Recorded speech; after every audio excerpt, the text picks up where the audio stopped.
Welcome back to my channel. It's Maverick here. Thanks for joining me today. I hope you all are having an awesome day so far. So maybe you're trying to up your Instagram game, or maybe you're trying to double your success with hotties on Tinder. Well, if so, then you're in luck because I am here to show you the path to the perfect picture. So in the time that I've spent around male models and social media influencers and whatnot, I have learned a lot of tips and tricks on how to maximize the aesthetic potential of your pictures and pictures of you. Today, that's what I'm gonna share with you. So let's get right into it. The first tip that I have for you today, and the most important tip, is good lighting. No matter how much style you got or how handsome you are, there is no substitute for good lighting. Things you want to avoid is getting drowned out by shadows or totally blown out with light, you know? And the best way to do this is to find some natural lighting. Yes, the thing that keeps the world turning itself, the sun, is the best source of light possible. But then again, you don't want to have direct sunlight because it's just going to blow you out. It's going to be overexposed and you're just going to look washed out. So you want that overhead light, you know, maybe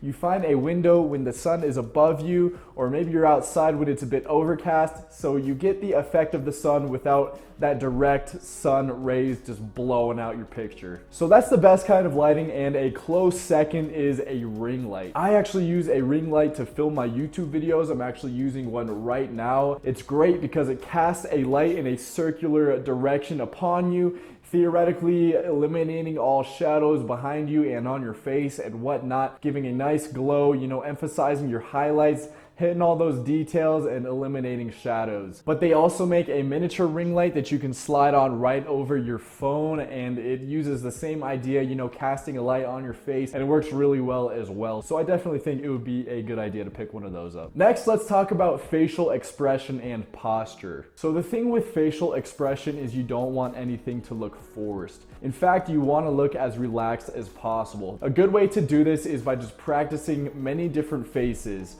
and find the one that fits you best. Find a mirror, try multiple different faces, you know, smile with your teeth, give a little smirk, you know, get a little serious with it and find what looks best on you. And going along with that, nobody has 100% symmetrical face. I definitely don't. I actually know that the left side is my good side. So whenever somebody whips out a camera, says, hey, let's take a pic, you know what side I'm going to. Bam. That's a moneymaker.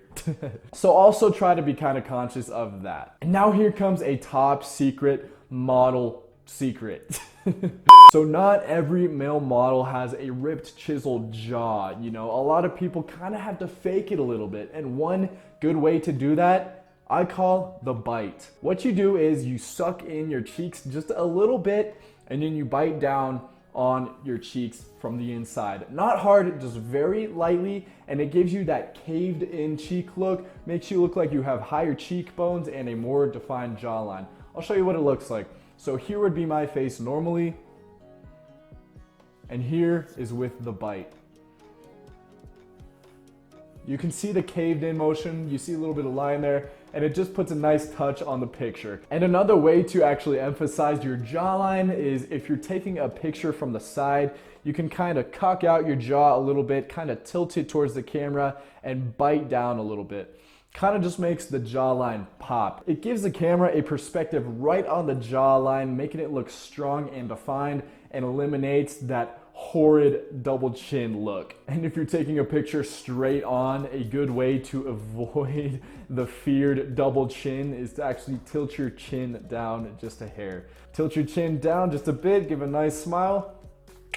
That's it, baby. All right, and if you're taking full body pictures, kind of the same idea as the facial expressions tip, you want to try multiple different looks, you know. Just start going for things. Do the walking, grab your jacket, you know, you can slouch back, you could look relaxed. Just try anything that comes to mind. Take hundreds of pictures and find the one that looks best for you. Next things next, let's talk about the background. The common protocol is usually that simple backgrounds are better. When you have busy, complex backgrounds, it's easy for you to get jumbled up in the mix, and it's easier for the viewer to get distracted by what's going on behind you. You want their eyes closed in on you. So what you want is a nice simple background, and if at all possible, you want a contrast in the color that you're wearing. Notice what I'm wearing now. It's hard to get me mixed in with, you know, the background, right? You don't want to get lost in the mix. Simple background never goes wrong. All right, the final tip I have for you guys, and probably one of the most useful tips I have, is editing.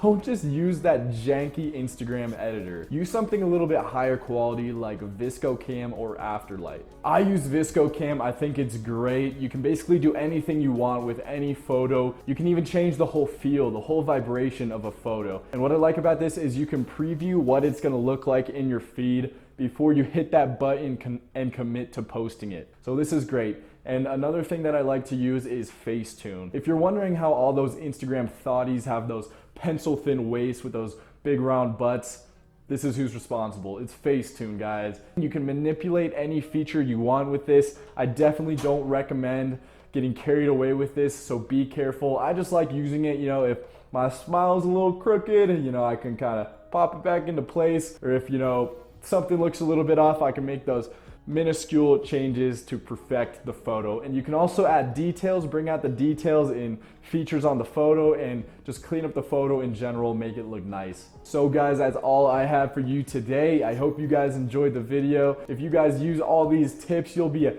Instagram superstar in no time. All right guys, so thanks for watching. I hope you guys enjoyed the video. If I missed anything, let me know in the comments below. It's definitely possible. If not, go ahead and subscribe, hit the post notification button if you haven't already, so you don't miss a thing. And until next time, peace out.